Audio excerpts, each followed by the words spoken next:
sobre Netanyahu, né? O primeiro-ministro de Israel, Benjamin Netanyahu, afirmando que Israel controla os céus de Teherã, capital do Irã. Olha só, Benjamin Netanyahu, primeiro-ministro de Israel, afirmou nesta segunda-feira que as tropas israelenses estabeleceram controle aéreo sobre o Irã, especificamente a capital Teherã. Nas redes sociais, o premier disse, abre aspas, a Força Aérea Israelense controla os céus de Teherã. Estamos atingindo alvos do regime e não civis. Essa é a diferença entre nós e o regime de terror do Irã, que mira em assassinar mulheres e crianças, fecha aspas. Em seguida, ele enviou um recado aos militares, abre aspas, em nome do povo de Israel, eu saúdo vocês, vocês estão trazendo a vitória, fecha aspas.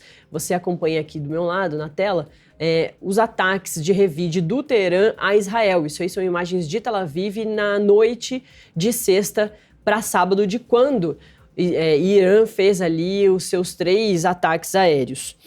E aí, para finalizar mais essa notinha aqui, o porta-voz das Forças de Defesa de Israel confirmou em coletiva de imprensa nesta segunda-feira que Israel alcançou a superioridade aérea sobre o Irã. Então é por isso mesmo que eu vou conversar agora com Vladimir Feijó, nosso internacionalista que está sempre aqui conosco, para fazer com que a gente consiga entender melhor todos esses conflitos. Vladimir, bom dia, primeiramente.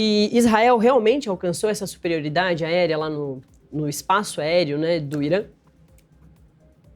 Bom dia, Natália, uma satisfação estar contigo. Existem indícios que sim. O primeiro são imagens, além de notas, de que Israel conseguiu atacar a 2.500 quilômetros dentro do Irã um avião cargueiro, né, mas que está ali preparado para reabastecer outros aviões, e esses sim seriam bombardeios. Portanto, mostrando que tem uma espécie de livre trânsito dentro do país. A superioridade aérea pode ser medida em 2 aspectos: não encontrar resistência com caças do outro país, ou não enfrentar também lançamento de mísseis terra-ar para tentar abater essas aeronaves. A gente não tem certeza absoluta se isso é por opção do Irã de preservar os seus ativos, né, os seus aviões e esses mísseis para um escalonar de guerra total que poderia acontecer no futuro, ou se Israel conseguiu eliminar esses equipamentos iranianos.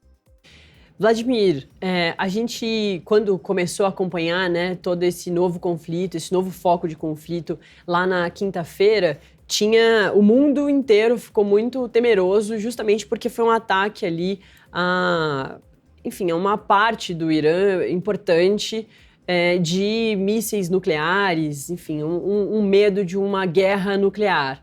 A gente conversou com especialistas que disseram que não era bem isso que podia acontecer. Mas, ao mesmo tempo, a gente já está há 3, né, quase 4 dias de conflito com o Irã revidando e sempre dobrando a aposta, né? O Irã dobra a aposta, Israel vai lá e dobra a aposta, mas não tem uma declaração de guerra ainda. A gente precisa continuar com medo ou você acredita que não, esse conflito nos próximos dias deve apaziguar com ajudas da Rússia, com os Estados Unidos, enfim, com todo mundo aí que está falando que pode participar também dessas negociações e ajudar a frear esse novo conflito? Ao que parece, ambos estão convictos da necessidade de seguirem mostrando força, porque acreditam que o outro lado é uma ameaça que só responderia à força. E a capacidade da diplomacia internacional responder a isso tem múltiplos desafios, Natália. O primeiro deles é encontrar um intermediário que tenha a aceitabilidade dos 2 lados. Isso, por enquanto, não aparece nenhum país ou nenhuma pessoa com essa chance de quebrar a resistência de ouvir o outro lado. E o maior desafio são os ganhos geopolíticos dos diferentes atores. Ao mesmo tempo em que a Rússia quer ter um Irã estável, contínuo, não só para os desenvolvimentos econômicos futuros, a Rússia hoje ganha com a elevação do preço do petróleo, aumenta a chance de receitas e dá sopro da sua capacidade de seguir lutando dentro da Ucrânia. Apesar de apontar e aproveitar essa oportunidade da hipocrisia diplomacia do Ocidente, em múltiplos aspectos que ora acusava a Rússia nos seus argumentos e hoje aplaude os mesmos argumentos de Israel, única e exclusivamente mudando quem está no meio. Da mesma forma, a gente tem os Estados Unidos, que se beneficia do preço elevado e com isso torna viável a exploração do fracking, que tanto o Donald Trump defende, e que também prometeu, por outro lado, acabar com conflitos internacionais assim que assumisse. Antes tinham dois, Israel contra os palestinos em Gaza, Rússia e Ucrânia, agora já tem que lidar com esse terceiro conflito real e não só conflito potencial. Os outros países são menores na capacidade de ingerência aí, se eu digo França, Reino Unido, China e até mesmo os países vizinhos têm mais instabilidades do que contribuiriam para um processo de paz. E o conflito de Israel com Gaza, isso também é afetado, já que Israel segue agora num foco, quase que num hiperfoco em relação ao Irã? É o oposto, o conflito em Gaza escalonou, o número de mortes, para quem acompanha de perto, está maior, só saiu do noticiário aqueles ataques às pessoas que estão em fila para receber alimentos. Também na Cisjordânia, o Estado de Israel liberou os colonos para agirem quase que impunemente, tentando expulsar palestinos que estejam dentro daquela região. Então, de alguma forma, isso acaba beneficiando a pressão que até então vinha dos países europeus para que Israel abrandasse a truculência, ajudasse mais, ou permitisse que mais ajuda entrasse em Gaza, e agora o foco da mídia tem permitido que essa pressão diminua e com isso o exército de Israel segue agindo, só que agora com menos fiscalização. Vladimir, ajuda a gente a entender um pouco melhor essa origem, ou origem é complexa, porque são origens bem antigas, mas esse conflito ou a tensão entre Irã e Israel que já existia, e aí sim os ataques começaram partindo de Israel lá na quinta-feira. Até a década de 1970, depois da construção do Estado de Israel, o regime monárquico do Irã era favorável e aliado a Israel. A Revolução Islâmica, que implantou uma teocracia, aí mudou drasticamente de aliado para rivais, não só pelos aspectos de que Israel também cada vez mais tem características de um Estado teocrático e discriminatório apenas para a população judaica, em detrimento de outros grupos, isso já bate de frente, mas também pelo elemento geopolítico, já que o regime do Irã não consegue atacar diretamente aqueles que sustentaram a monarquia, o Reino Unido e os Estados Unidos, mas tem condição de fazer ataques diretos ou usar dos proxies, essa guerra de procuração com o eixo de resistência, Hamas, Hezbollah, Hutites, etc., o principal aliado dos Estados Unidos e do Reino Unido, que é Israel, cria toda essa tensão. Mas para a gente falar da história mais recente, a gente tem elementos específicos de 2024 e 2025 a justificar. O Benjamin Netanyahu, como primeiro-ministro de Israel, por muito tempo se apresentou como o único capaz de produzir segurança do país e desde 1992, quando ele ainda era um parlamentar e não primeiro-ministro, ele lançou essa ideia de que o regime do Irã é a cabeça da cobra que tem múltiplos tentáculos e que precisa ser decapitado. Desde então, ele tem usado de tempos em tempos a retórica de que o Irã pode produzir uma bomba atômica e como já teve falas de lideranças iranianas que Israel é o inimigo, isso representaria um risco existencial. Afinal, Israel é muito pequeno, bomba atômica tem um poder destrutivo muito grande e poderia eliminar os 8 milhões de habitantes de Israel com uma ou duas bombas, dependendo de onde fosse jogado. Como aconteceu toda essa instabilidade com o Hamas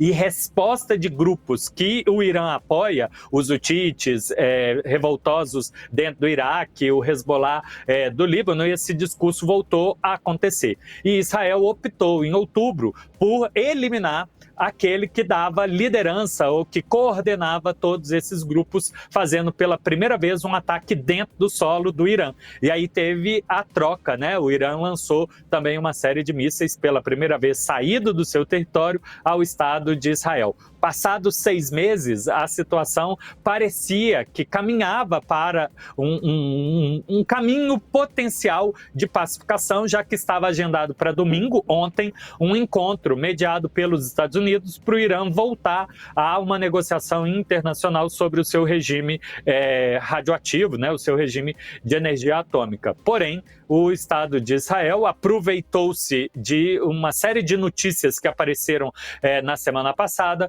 para entrar nessa justificativa de um ataque de legítima defesa. E de lá para cá, a gente já está nesse 5º dia de ataques recíprocos entre eles. Aí a leitura do porquê desse momento tem múltiplas as possibilidades. A minha leitura é que são ambos tentando jogar para o colo do outro a culpa de alguma coisa. O Irã teria começado esse movimento na terça-feira, tornando públicos os documentos do programa israelense secreto e proibido de armas nucleares. E aí Israel também se aproveita do relatório da Agência Internacional e acusa o Irã. E aí é uma questão de quem se convence das narrativas dos dois países.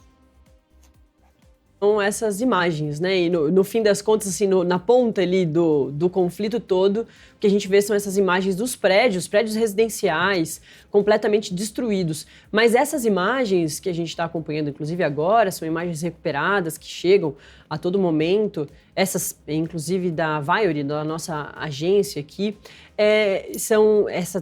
a produção está me avisando que essa, especificamente da Reuters, também outra agência que a gente recebe essas imagens, são imagens de Israel, principalmente, né, Vladimir? Porque muito difícil a gente conseguir ter esse recurso imagético, audiovisual do Irã. É um país extremamente fechado. Isso também traz uma preocupação, né, para o Ocidente, do quanto é difícil da gente ter imagens do que está acontecendo, do resultado dos ataques de Israel lá no Irã. Em Israel a gente consegue ver muito mais, né?